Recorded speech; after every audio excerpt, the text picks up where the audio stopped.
So the category for today's compare and contrast is weekend cars for under 100K, which is a pretty large budget for a weekend car, considering it's just for like fun or maybe like small trips. But Yeah.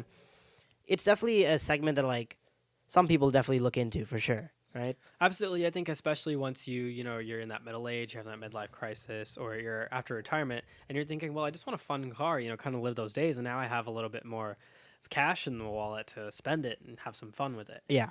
So I went with a pretty simple choice. I went with the brand new 2020 C8 Corvette. I just think this is a beautiful car. It's Corvette's first mid-engine car. So I'm gonna pull up the car that Otto ended up picking, the Chevy Camaro Zl1 1LE. You want to tell us about that? This is the ultimate Camaro. This is the Camaro on rails. Honestly, it was set up for the Exactly. track, had set an incredible record-breaking time On the at Nürburgring. the Yeah. Nürburgring. Absolutely, got an adjustable suspension. Still front-engined. Okay, so not mid-engine like the And then Corvette, rear-wheel drive. Yeah. but these wonderful front splitters and these front canards that aren't allowed in Europe because it cuts off the legs of pedestrians. Exactly. And it is set up for the track. And here's the thing: normally, I am not a muscle car guy, right? Like, Yeah. I respect muscle cars, I love them, but I'm like, dang, they only go fast in a straight line. Mhm. And the Camaro ZL1 1LE package comes out and sets a crazy time on the Nürburgring, and it packs a punch, but it also sticks. And that was one of the best things that I loved about this car, is that it can handle those corners and really, really drive. Yeah. And so because of that, I figured this is a great weekend car. You want to roar it up, start it in the garage, shake the home. Oh, yeah, for sure. Back out, take it to a track, have a great time, put a smile on your face. Because at the end of the day, that's really what matters here, is a car that puts a smile on your face. Mhm. And, it's not a big hole in your wallet. I'd say, similarly priced to the, at least the entry level Zl1. Corvette, Yeah. right? At least the entry level mid-engine Corvette, around like it's, what, they're 65, both around, 70 both grand. of them at the end of the day when you like upgrade the car, you're gonna be spending around 70, 80K, which is it's under the 100K budget, but like for a weekend car, it's not too crazy. Right, and we're not talking Ferraris, Lambos here. This is They're like, toned down, and the one interesting is they're both American cars, which I wouldn't have. I don't think like even 5 years ago, when I was thinking about like best cars for like weekend cars, sports cars, I would have never picked an American car. yeah, me neither. Honestly, like, one of the biggest issues that I have with American cars is they've typically always been plagued with like reliability issues, especially compared to their overseas counterparts for the most part. Exactly. Yeah. And a lot of them have been, that typical muscle car, lock in, lots of torque, lots of horsepower all the way to the back, great quarter mile times, but you can't really Zero take it track on the track. performance. Exactly. And now we're seeing a complete, paradigm shift. We're seeing these cars that are coming out. Not only are they good in a straight line, but they can handle the track, and they can handle it well. So let's get into it. Why do you think the C8 Corvette is going to beat out the CL1 1LE as a weekend car? So here we're gonna try to debate these cars through three main categories. First one being price and like general value for money for what the car offers. Our second metric is gonna be overall comfort and how like in terms of utility how good the car is. And our last category is gonna be track specs, which I think for this weekend car thing, track specs probably matters quite a bit. But depending on what you're doing, comfort may also factor in there. So as for the first category, in terms of price, C8 pricing is very competitive. Starting price is about $59,000, and you can buy a base one there, but most people didn't. So you spend about 70 to 80K on the car, and for that value, you get a mid-engine car. And there's not really many mid-engine cars you can buy for under 100K. If you want to buy a mid-engine car, you got to go to like European or European cars, and most of those are like very, very expensive. I can think of like the NSX is technically a cheaper one, but yeah, it's already way above 100K. So that's one thing that like most people really appreciate when they're paying for getting a mid-engine car. The mid-engine placement is huge. Yeah, and I think price for that mid-engine placement is incredible. I couldn't imagine that they'd have a mid-engine car for $59,000 starting price, and I definitely could imagine that it was the Americans that would be doing it. Okay, but let's talk about horsepower from that mid-engine. Yeah. It's okay, so here's the thing. It starts at about 495 horsepower, and I mean it goes up a little bit from there, but it's not crazy, and it's not great. Look, it is a lot of power. Yeah. So 500 horsepower is still insane, but when you compare it to like other American muscle cars maybe, and you compare it to like track focused mid-engine cars, it's not up there. And we know that Chevy has been talking about with the 2021 release of the Corvette, which I'm sure now has been delayed or messed up because of the COVID-19 pandemic. Yeah.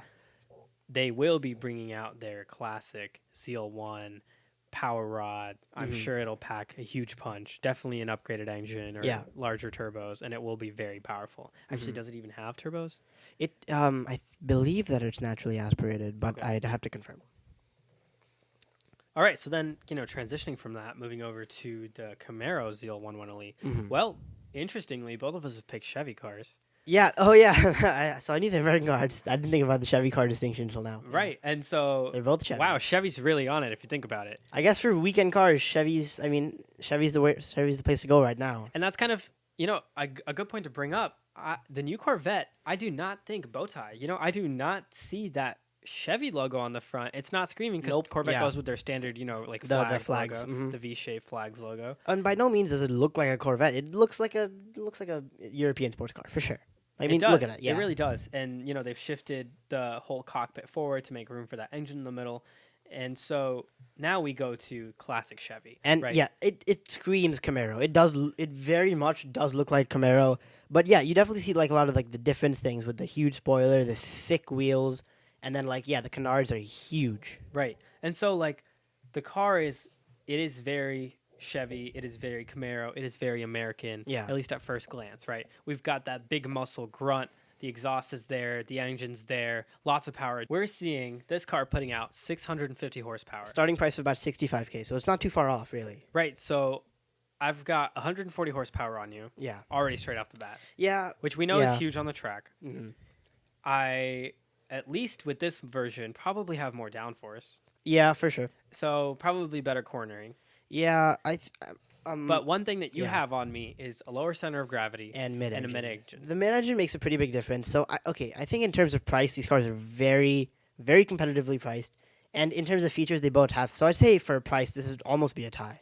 Right. I'll give it to you. But now let's move on to comfort and practicality of the car.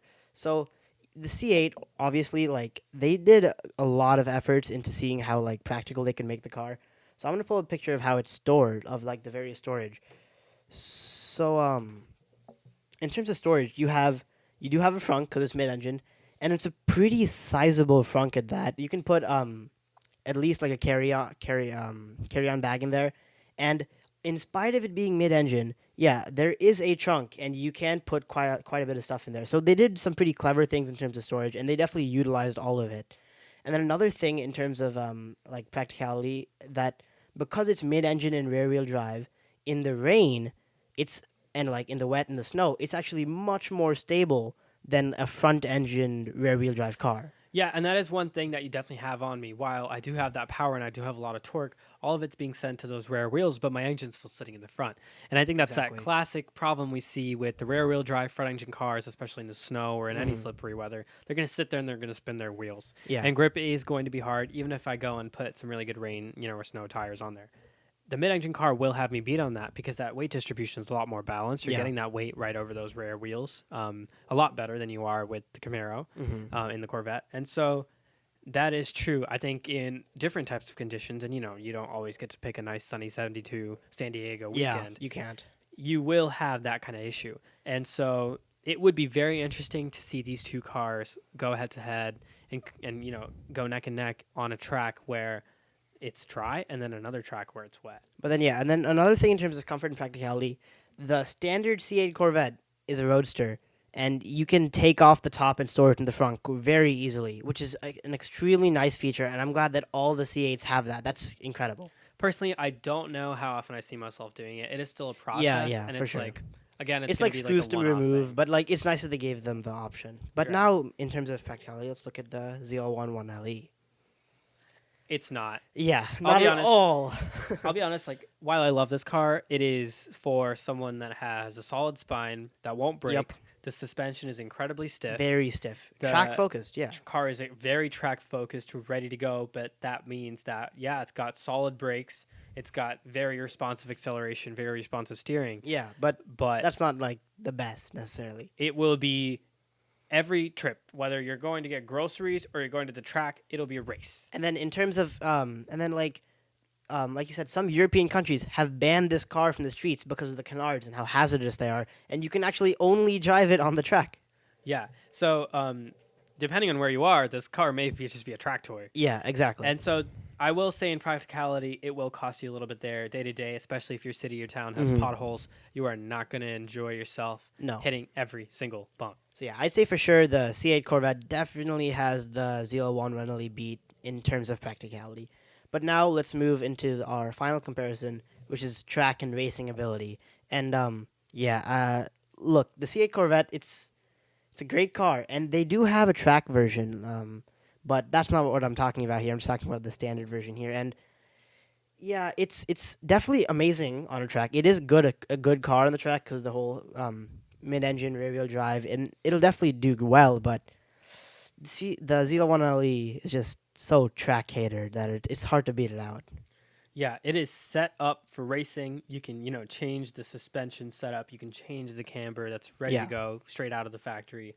You have obviously different driving modes, which the Corvette does too. One thing the Corvette does have that's really track ready is that wonderful onboard track camera system with the lap timers. So the Zl1 LE has that as well. See, and so when you bring that back here, Yeah, it's kind of ready to go. Even the standard Zl1 has that too, and it's a really nice feature that they put in there for those people who really care about tracks. And I definitely see people tracking both of these because of it's not insanely expensive or super special that you have to worry about as much. You can take on a track pretty easily. Yeah, and so taking all that in, let's decide. Okay, Car and Cartrast, who's our winner for this first week? Okay, so personally, yeah, I'm a big fan of the Zl1 Renly. It's my dream car personally, mostly because I grew up watching Transformers, and Bumblebee is a Camaro that looks just like this, and I really admire the trackability and whatnot. But I would have to say that if I bought a car out of these two, because of the practicality, which is something I really value, and in a weekend car, if you take trips, storage is really useful, and because of things like that, I would probably go with the C8 Corvette.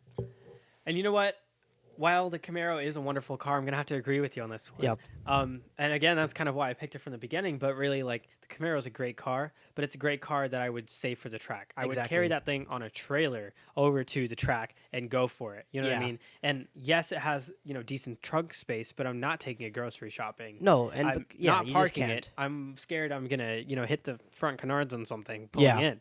And the Corvette has that all-rounder feel. It makes you feel like you're in a race even when you're going to get groceries or just going around town. You don't have to be going 200 miles per hour to enjoy it. You've got that driver-inspired cockpit design, that wonderful steering wheel, the great dashboard. It's got that roof feature that you can, take that roof off and put it in your trunk. And it's got space, decent amount of space in the front and back, and it's mid-engine at the end of the day. At that price point, it is actually a better buy, and it is going to be an insanely good weekend car. I mean, as represented by their sales, I think they sold out almost immediately. All of the 2020 models are sold out, and those who want one have to wait for 2021, even though that might get delayed. Right. And so I think that itself is evidence that the type of market that can afford this, the type of market that's going for a weekend car, is getting it. Definitely going and this for car it. is beating the other ones out. So yeah, our weekly compare and contrast winner for this week is the C8 Corvette for the best weekend car under $100,000. So we've talked quite a lot today about some pretty interesting things. Absolutely. Talked about the news, talked about our personal car preferences. This whole COVID-19 thing, it's gonna be an interesting long run, but yeah, we're hanging in there just with you guys. So yeah. Yeah. And so with that said, this is kind of our first run at our podcast. So bear with us as we kind of get used to it. We're balling on a budget. If you notice some things around our set, you'll see. I'll leave those for you to guess and figure out. So yeah, but feel free to comment and reach out to us on improvements or things you want to see in the show. Yeah, definitely do that, and we will reply for sure. Yeah, we will. We want this to be as interactive as possible. Exactly. We want this to kind of help to launch a lot of conversations, build a community, and so we will, be having more episodes with different segments, and a lot more exciting things are on their way. This is kind of like us getting our feet wet, getting started with it, but a lot more is to come. With that said, we also have set up a Instagram. So, of course, what's our handle? Our handle is at carculture_TV, and that'll be linked in the description if you want to go give that a follow if you appreciate our content. And be sure to like, comment, and subscribe to this video for sure. Absolutely. All right. And with that, thank you guys. Thank you guys.